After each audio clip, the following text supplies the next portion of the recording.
Hello vlog, welcome to my guys. Yan, update ko lang kayo sa kung ano nangyari sa mga tinos natin kahapon sa Malolos.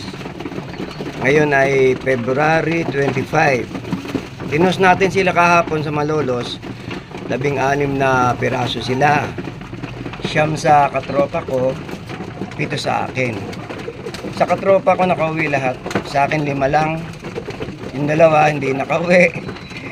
Sa totoo lang talagang winawala ko na yung dalawa na yon kasi mga bully sila mga siga, binubugbog yung mga kasamahan nila. Pero kung makakabalik sila, alagaan ko na lang din. Update ko na lang kayo kung makakabalik pa yung dalawa na yun. Sa ngayon, ito, nagpapatuka ako. Nasa loob ako ng kulungan. Ayan sila.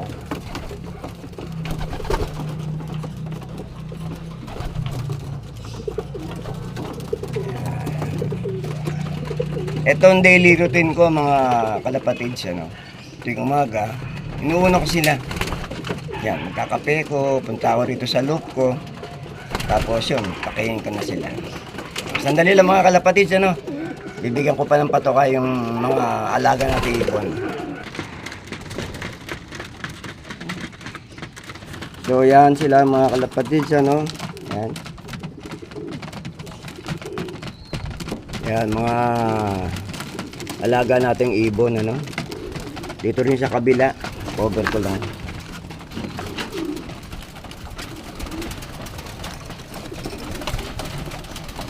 Kulang pa.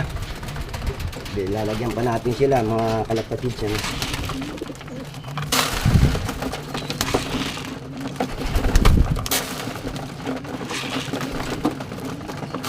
Yan, araw-araw ganito ang ginagawa ko, mga kalapatids. Yan, kakape muna ako, tapos yan, pinapatuka ko na sila. Siguro last week tuloy. Next week, magtotos kami uli. Kung kahapon sa Malolos, yan. Siguro sa Monday ng next week, sa San Fernando at Mapanta na lang.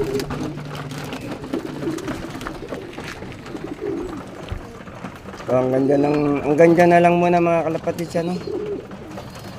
At sa ulitin, siyempre salamat sa inyong panonood at good luck sa ating mga nag-iibon, Masayang pag-iibon. Sige po, ganyan na lang po.